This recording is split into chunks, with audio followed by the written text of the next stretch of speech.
Vamos dar início a mais uma conversa sobre alguns aspectos, alguns princípios que eu gostaria de conversar consigo. A primeira questão que gostava de lhe pôr era como você encararia, como você veria a possibilidade de viver sem prazo de validade, ou seja, em que teria uma vida não condicionada por limites e você libertaria-se de todos os limites, sejam eles da idade, sejam de autorrealização, dentro daquilo que você gostasse de efetivamente experimentar na sua vida. Na verdade, você está muito limitada e quase todos nós estamos muito limitados pelas crenças, pelos hábitos e por aquilo que nós consideramos a realidade da nossa existência.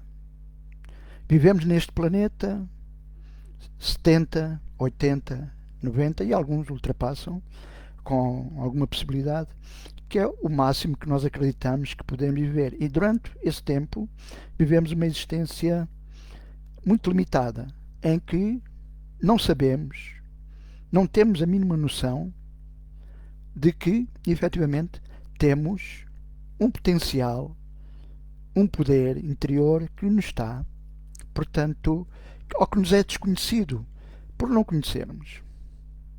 Na verdade, o prazo de validade que você se atribui condiciona a sua vida e, consequentemente, a sua saúde. Acreditamos naquilo que nos parece ser a realidade, acreditamos naquilo que parece ser o nosso potencial. A maior parte de nós acredita que só nas limitações, não acredita que tem um poder latente que está à espera de ser acordado. Isso determina muitas vezes a nossa, muitas vezes, para não dizer sempre, a nossa autorrealização. É conhecido hoje e é sabido que cientificamente a nossa atitude influencia diretamente o que pensamos e aquilo que nós ou influenciarmos o que nós pensamos vai influenciar diretamente o funcionamento do nosso corpo, atuando sobre o ADN e o código genético. Isso já não é desconhecido.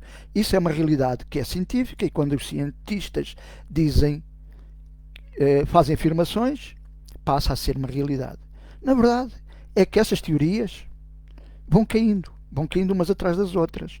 Ainda há pouco tempo, há uma década atrás, o conceito da ciência era muito raramente alguém pudesse ultrapassar os 90 anos de idade.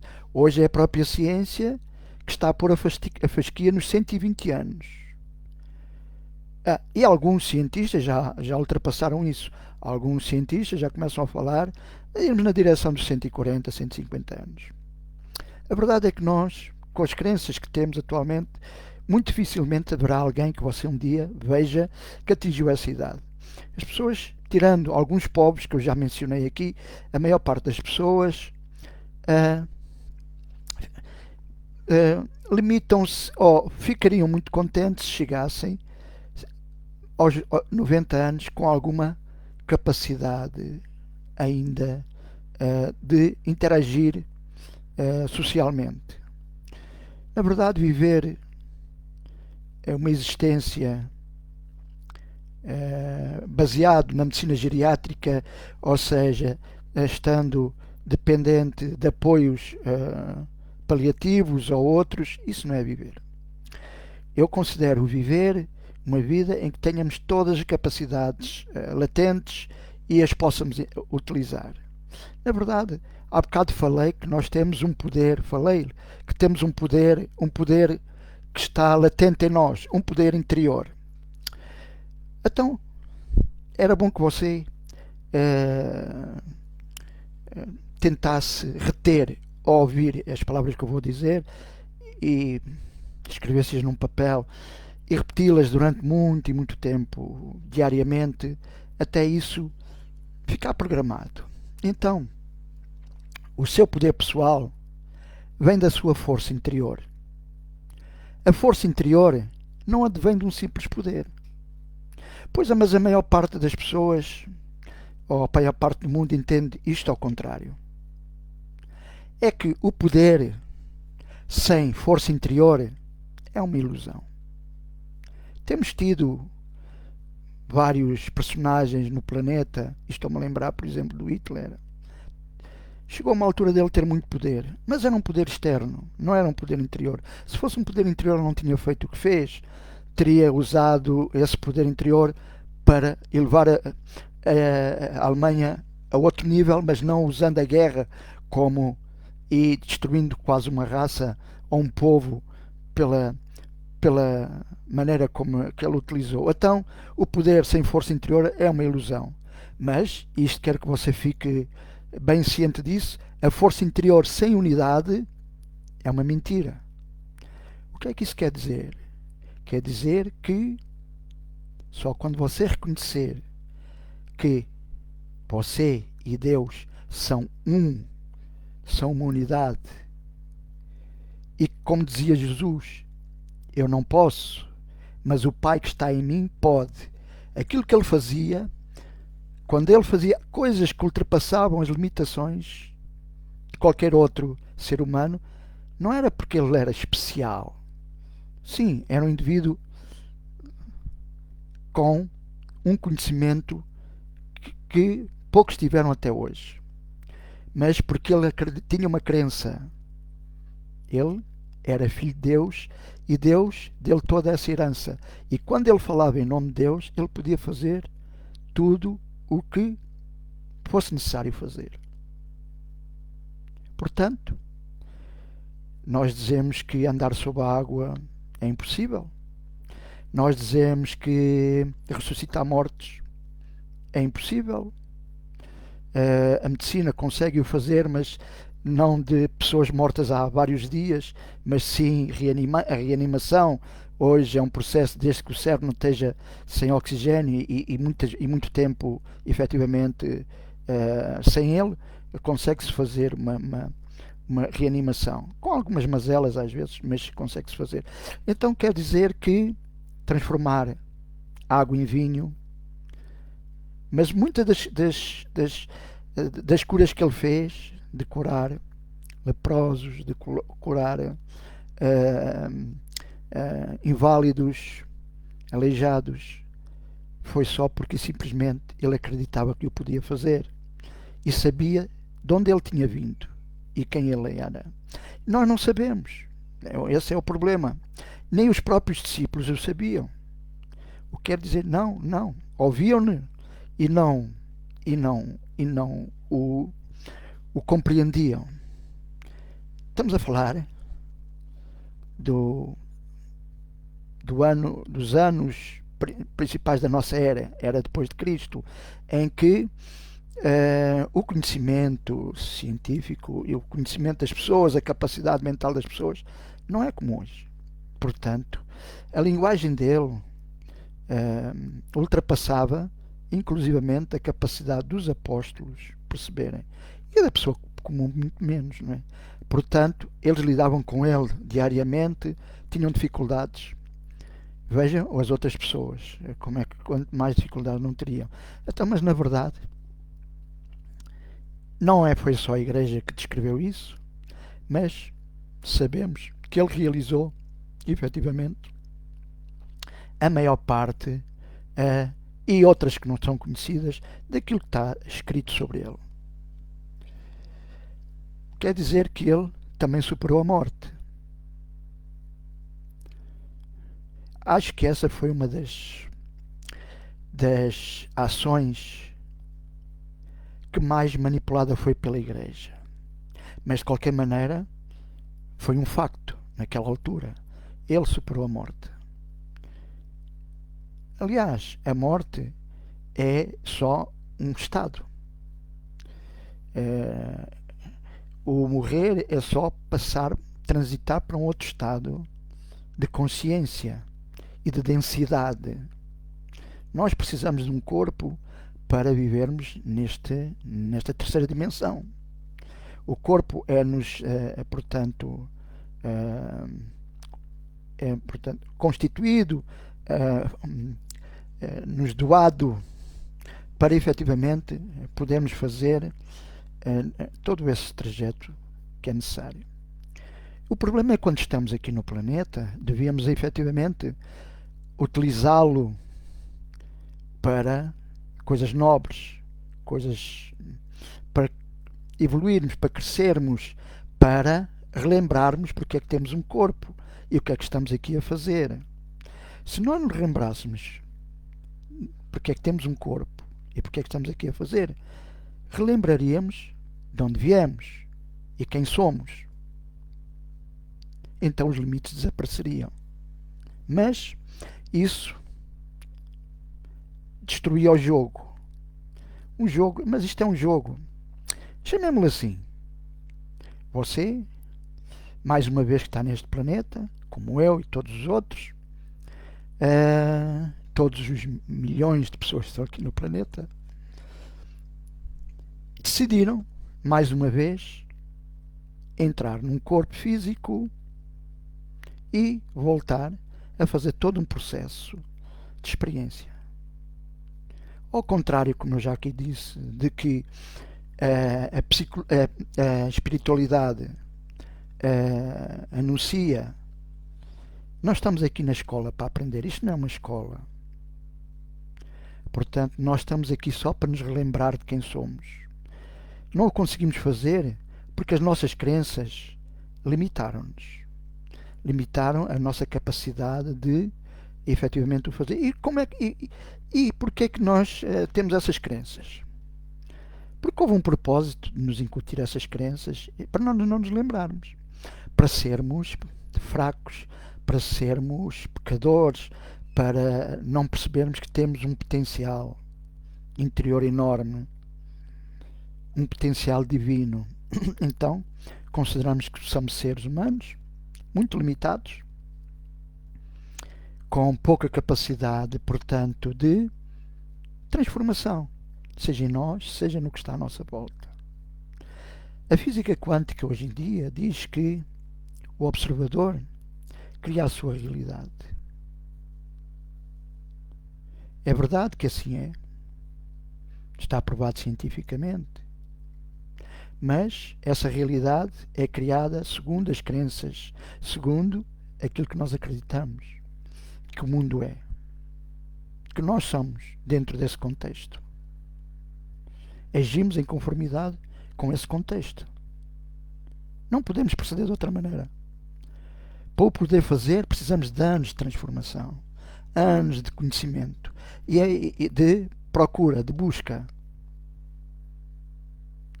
E, para exemplificar efetivamente essa busca, vou contar uma história que eu gosto de contar nos meus workshops, nos meus cursos, sobre como a nossa relação com Deus. Então, comecemos. Um sábio, numa outra era, queria muito saber onde Deus vivia e conhecer Deus. Correu o mundo à procura, efetivamente, de Deus, da existência de Deus, da residência de Deus. Então, um dia, um outro sábio, ouvindo e, de certa maneira, sensibilizado pela história que o outro sábio lhe contou, disse-lhe onde é que Deus vivia. Disse ele exatamente, fez-lhe um plano, um mapa para ele poder ir até à residência de Deus. E ele pôs-se logo a caminho para encontrar Deus. Atravessou continentes, mares, e os anos foram-se passando e ele foi-se aproximando do lugar onde vivia Deus. Então, um dia, avista a casa que foi assinalada, o local onde foi assinalado, no mapa. Rapidamente, com as últimas forças, ele corre para a porta e, em alegria, levanta o braço para bater à porta.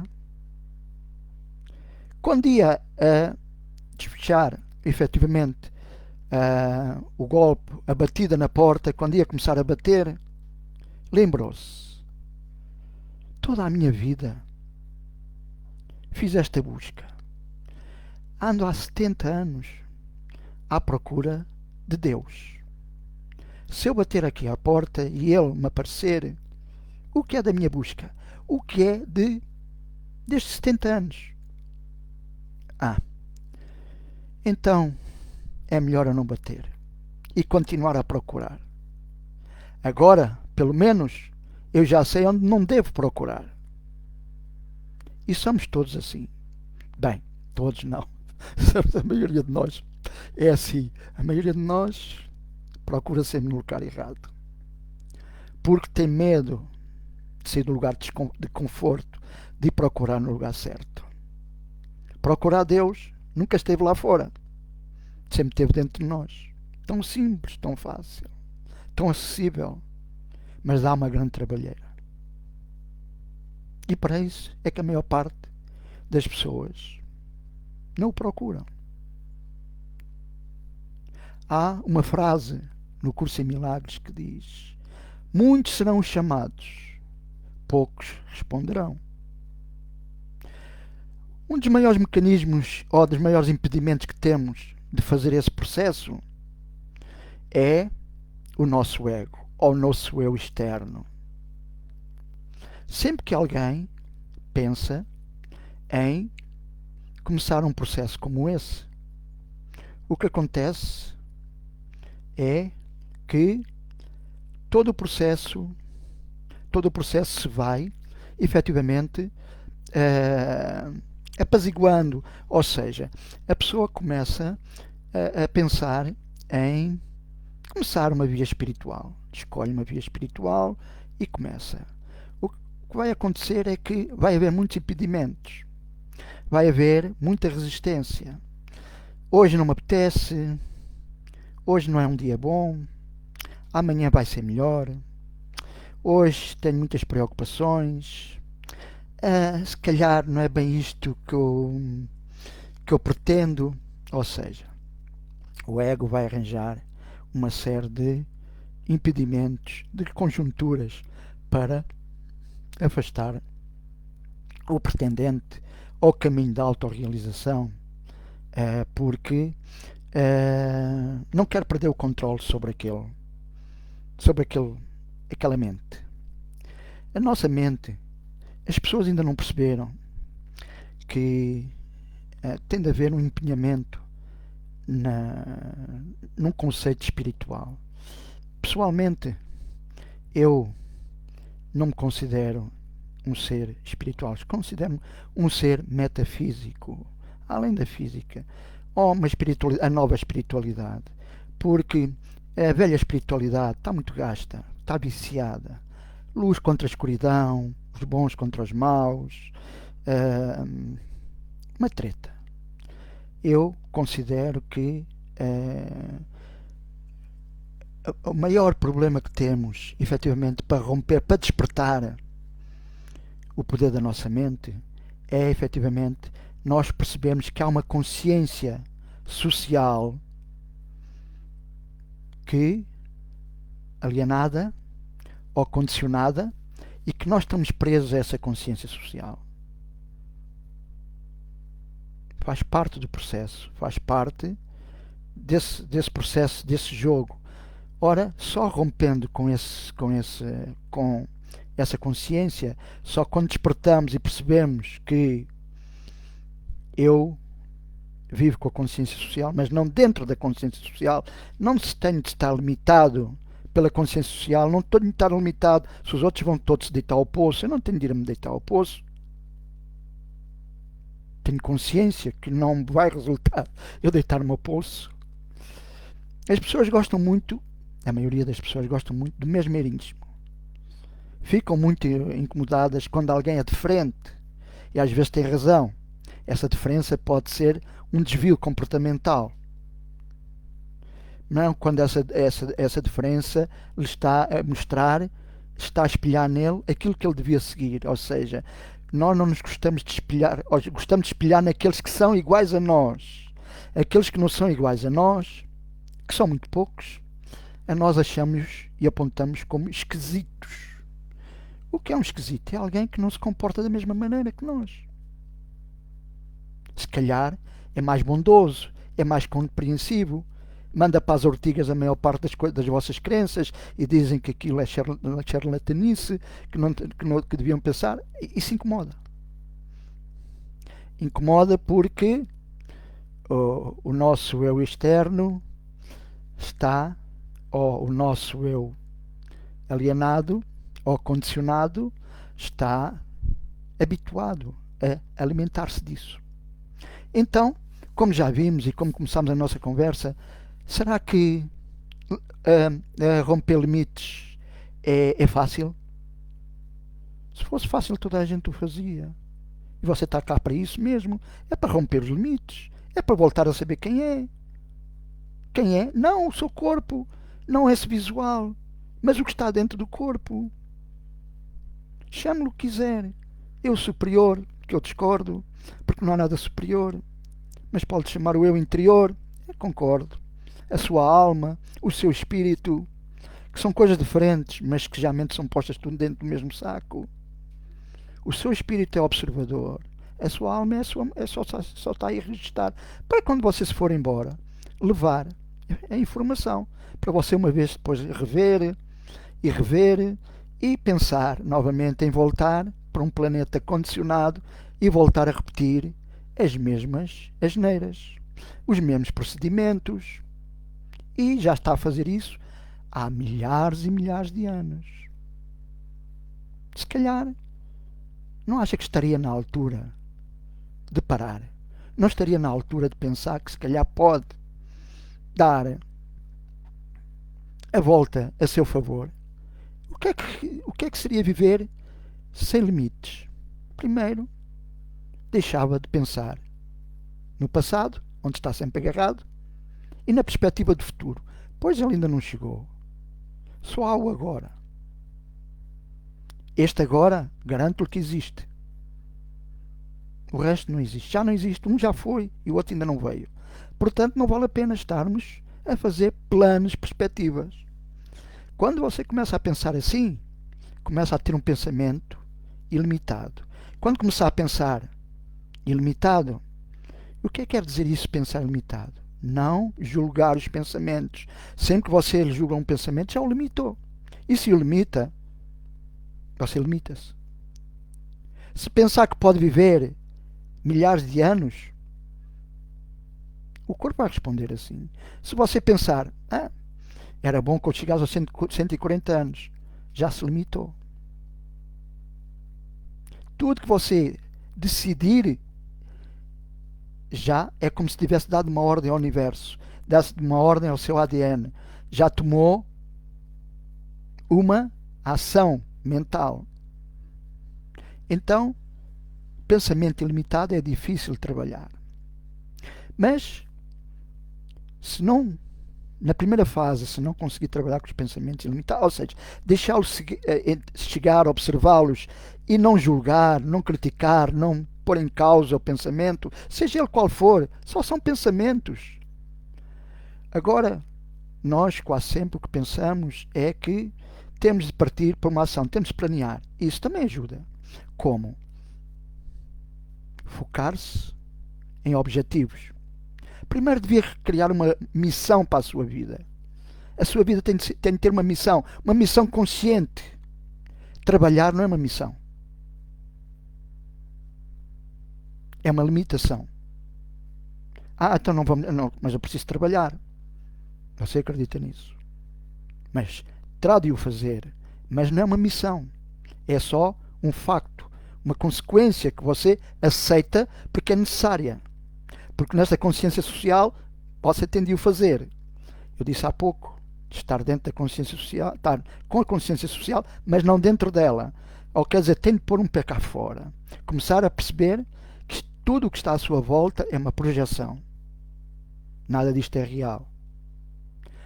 E como é que vou então? Mas isso é um bocado difícil. Você todos os dias faz isso.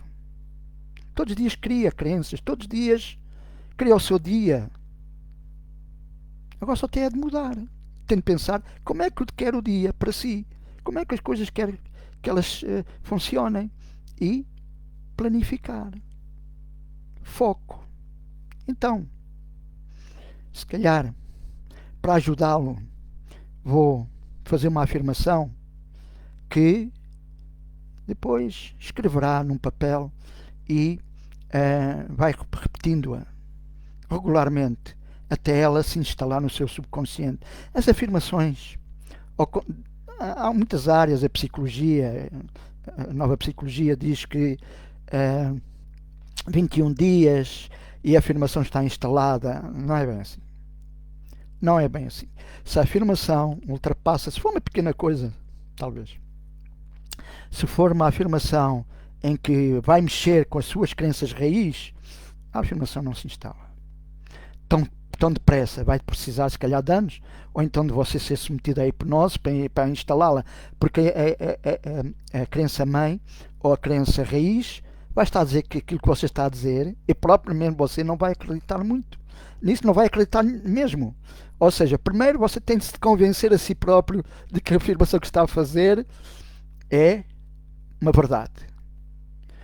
Uma vez dita tantas vezes, é como se costuma dizer, a água mole em pedra dura, tanto bate até que fura. Só que pode demorar muito tempo. E nós, geralmente, somos muito impacientes, queremos ver os resultados de um dia para o outro. As transformações não se conseguem de um dia para o outro. O processo, porquê? Porque estamos condicionados por todo o passado de crenças que foram acumulando. Você tem milhares de crenças. Tem centenas de crenças mãe ou crenças raiz que o definem a sua realidade. Transformar isso é preciso trabalho. É preciso fazer alguma coisa concreta. E não se diz de esforço nem trabalho. É intenção e ação e pensamento. Ora bem, essas são algumas das coisas que são necessárias. Mas veja-me esta afirmação, que seria muito vantajosa para si. Eu não sou as minhas limitações. Eu não sou as minhas crenças. Eu não sou a minha fortuna ou a falta dela. Eu não sou isso. Não é isso que eu sou. Isto dito regularmente pode lhe fazer uma grande transformação. Porque você está a dizer, está a reconhecer que não é as suas limitações e também não é as suas crenças. Você é alguém que está lá dentro. Você não é o seu ego. Você é alguém que está lá dentro. Algo divino que efetivamente é muito superior a isso.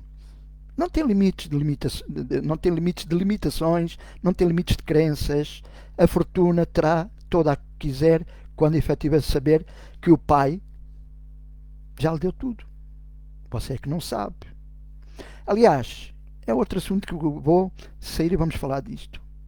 A maior parte dos problemas da nossa humanidade, como fomos treinados mentalmente pelas igrejas, estamos habituados a pedir a Deus, o Criador, a fonte, como você quiser, a origem, o nome que você quiser lhe chamar, a pedir.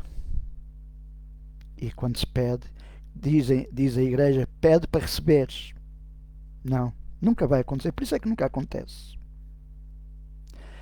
Quando temos é de agradecer a dádiva que já recebemos, mesmo que nós visualmente, fisicamente ela ainda não tenha chegado, porque você acredita que vai receber uma crença fortalecedora, positiva.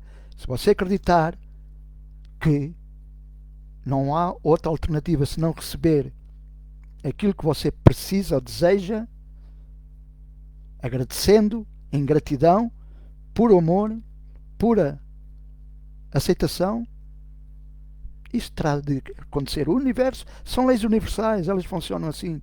A verdade é que você sabe as leis erradas, nunca lhe ensinaram as leis verdadeiras do universo. E como tal, não sabe como é que ele funciona. Vou contar então, já nesse processo, uma das leis que as pessoas mais desconhecem e estão sempre a cair nas armadilhas dessa lei, que chama-se a lei do oposto. O que é que isso quer dizer? Quer dizer que nós vivemos num universo, principalmente no planeta Terra, de polaridades. Tem de haver sempre dois polos. Se há luz, tem de haver escuridão. Se há altura, tem de haver baixura, ou baixo. Se há gordo, tem de haver o magro. Se há ricos, tem de haver pobres. Ou seja, você vive por comparação. Na verdade, nas leis do universo, isso não existe. Se há quente, é só uma mesma, e o frio, só a mesma forma, só em manifestações diferentes. Mas nós optamos por dar polaridades. E então o que é a lei do oposto? É quando você foca-se, por exemplo, em prosperidade, parece que a partir daquele momento, e é isso que geralmente a antiga espiritualidade condicionava, porque dizia, quando nós não podemos ser ricos, ser espiritual, e não liga-se com dinheiro. Mas que é isso? Mas de onde é que veio isso? Foi Deus que vendeu isso? Não, claro que foram alguém que inventou, mas voltamos ao problema da lei dos opostos. Se você foca-se em prosperidade, lógico, foca-se na prosperidade, o oposto vai aparecer logo. O que vai acontecer é que você parece que cada vez tem menos, cada vez tem mais faltas, cada vez tem mais necessidades. E o que é que você vai fazer? Vai se focar naquilo. Vai esquecer aquilo, mesmo que ande todos os dias a dizer eu sou abundante, eu sou próspero. Mas constata que a realidade não está muito de acordo com aquilo que você está a dizer. E o que é que vai fazer? Vai desistir. Ou não vai ter força. O poder interior que você lá tem não vem ao de cima, não vem ao externo para lhe dar, efetivamente, essa força que você precisa. Então, a lei dos opostos aparece sempre que nós tomamos uma decisão. Uma decisão num sentido, a lei dos opostos vai aparecer para manifestar o sentido contrário, que geralmente tem muita força. Naquela altura manifesta-se de maneira a nos desviar a atenção para ela. O que acontece quase sempre é isso. Pois, quando você começa a agradecer a saúde, parece que vai se sentir cada vez mais doente. Quando você começa a agradecer, cada vez sentir-se mais jovem, abundante e próspero, parece que tudo começa a andar ao contrário. E o que é que você vai fazer? Foca-se naquilo que sempre se fez, no negativo, no limitado, porque esse é o seu lugar comum. Foi sempre. Está habituado a isso. São as suas mais-valias. Portanto, na realidade, quando queremos efetivamente avançar para um caminho, começar uma nova jornada neste plano da terceira dimensão, temos de nos assegurar se temos o equipamento certo para fazer a viagem. Até agora, a maior parte das pessoas pensavam que através, hoje, eu digo da religião, mas hoje cada vez menos as pessoas das religiões aceitam. As religiões têm o seu lugar, mas acabam sempre por limitar o potencial. Temos de lembrar que é alguém que está, ou é uma organização que tem fins, tem objetivos, manter os seus aderentes. E então, para manter os seus aderentes, tem de lhes prometer algumas coisas que poderá, com muito sacrifício, conseguir. Se você lesse, ou se ler, o meu livro Dar Valor ou Nada, ia perceber que esta projeção, este cenário que você pensa que é uma realidade, não é uma projeção só de energia, que cria toda esta estrutura e que efetivamente há 10 ilusões principais, que são as mais, nós temos centenas, mas 10 ilusões principais, que nos fazem acreditar que nós temos necessidades, que a privação é uma necessidade, é um facto, que as necessidades são um facto, que o julgamento é um facto, que está aí, portanto, que a insuficiência é um facto e que uma das coisas que aqui penso que neste momento é importante falarmos, que a desunião é um facto. Ensinaram nas religiões, e esta é talvez uma das pedras fundamentais para você ter acumulado tantas crenças, é que disseram que Deus está lá e você está aqui. Você já viu se as igrejas dissessem que Deus está dentro de si? Como fizeram os gnósticos? E o que aconteceu aos gnósticos? Quando começaram a dizer, eu não preciso ir a uma igreja, eu sou a igreja, Deus está dentro de mim. Foram dizimados pela igreja, foram massacrados, porque efetivamente não convinha naquele tempo pessoas discordarem do poder da igreja. E tudo isso foi feito, eles foram, em nome de Deus. É incrível, não é? Tudo isso foi feito em nome de Deus. Então, começa a perceber que o potencial está em si. Não sabe, se calhar, é usar as ferramentas. Mas para isso é que foi criado a ciência da autorrealização. Eu, ao utilizar esse nome na página, a ciência da autorrealização, não é nenhuma novidade. Yogananda, um avatar, um yogi, criou efetivamente uma organização que chama-se Self-Auto-Realization. E, portanto, eu só utilizei o mesmo nome porque acho que o processo é... Nós só estamos cá para isso, para nos autorrealizar. Lógico que não sigo as ideias do Yogananda. Apesar de ser um yogi, foi um avatar, é considerado um avatar. Portanto, mas, evidentemente, estamos noutro tempo. E as ideias dele hoje já foram ultrapassadas por conceitos que vieram mais tarde de outros mestres que estavam mais lúcidos do presente. Mas, de qualquer maneira, a questão que está aqui é a autorrealização e as ferramentas de como nós podemos, efetivamente, chegar a um nível de romper com os limites. Viver sem limites é possível. Tudo depende de como você, da perspectiva como você olhar para o assunto e do que você quiser fazer, porque a maneira como você quiser, portanto, agir em conformidade com isso. Lógico, quando pensamos assim, ok, eu quero viver sem limites, o que é que vou fazer? Há alguns parâmetros, alguns conhecimentos que têm de ser adquiridos. Primeiro, saber efetivamente que você é um poço de crenças e, portanto, que essas crenças têm de ser, algumas delas, eliminadas, substituídas por crenças que estejam mais em conformidade, porque são sempre crenças. Seja o que nós estamos a falar, tudo o que eu estou a falar aqui está-se a basear em crenças. Crenças que estejam mais de acordo com a realidade que você pode querer viver, ou crenças as quais vocês têm, com as quais têm definido a sua vivência. Na verdade, eu constato, como observador que sou da nossa sociedade, toda a gente se queixa. Ninguém acha que as coisas estão bem, que está a viver como quer. Aqueles que estão a viver como querem, você não se pode aproximar deles, pertencem a uma elite. Mas você só tem as limitações e só a sua vida só decorre da maneira como está a decorrer, e as queixas só as tem exatamente porque você acredita que tem limitações e está dependente dessa consciência social e está dentro dela. Tem de romper, tem de despertar, tem de sair daí, tem de transformar-se, tem de fazer como a libelinha, sair, ou como sair da crisália e deixar de ser uma lagarta e passar a ser uma borboleta linda, esplendorosa, e acreditar que o pode ser. As curas,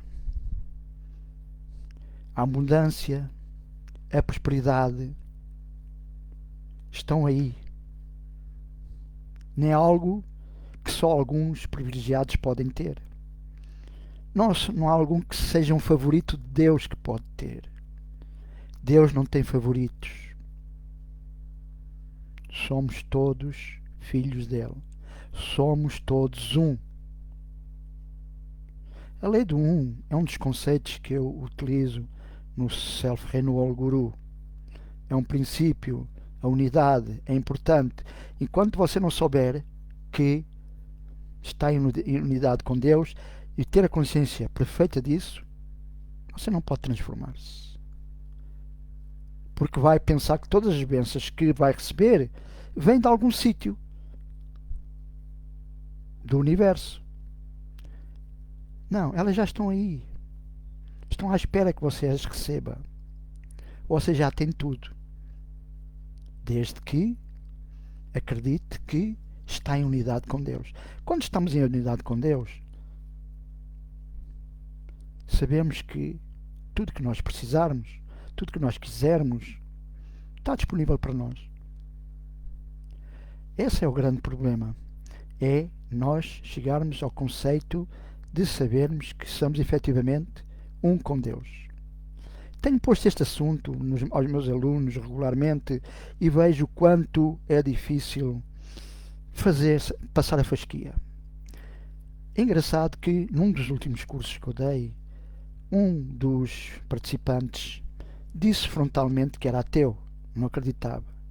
A verdade é que quando acabou o curso era efetivamente aquele que mais mostrou que estava em unidade, que tinha percebido todos os conceitos, que tinha desmontado uma série de crenças. Porquê? Porque não estava tão condicionado pelas crenças dos outros, que como era ateu, todas aquelas crenças que lhe disseram que Deus está lá e tu estás aqui, que tu és um pecador, ele já não as aceitava.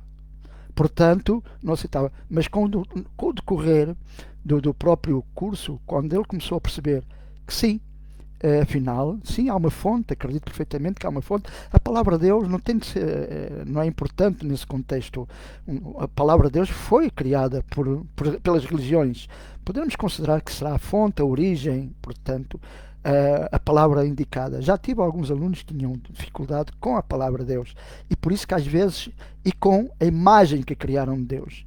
Isso é que é mais uma crença que tem de ser desmontada. Mas voltando ao assunto, você não gostaria de viver a sua vida sem limites? Então por que não começa? Por que não começa a fazer alguma coisa por isso? É sonhar ou achar que era muito interessante isso, mas tem de partir para a ação. Sem ação não há nada. Há coisas que tem de montar. Primeiro, efetivamente, o querer. Você acreditar que o pode fazer. E se o puder fazer, você pode conseguir. Outro lado, efetivamente, voltar a acreditar, ou pela primeira vez, quando disse voltar, é que você tem um poder pessoal, uma força extraordinária que está dentro de si, força interior. E que essa força interior não advém do simples poder. É uma força que precisa de você, que você precisa de trabalhá-la, reencontrá-la, trazê-la para cá, novamente, para si. Estar sempre presente, todo o dia. E, para ir conseguir isso, talvez 15, 20 minutos de meditação, 2 vezes ao dia, num lugar calmo. A palavra meditação não gosto de usá-la na ciência da autorrealização. Nós usamos chamar que estar o recolhimento.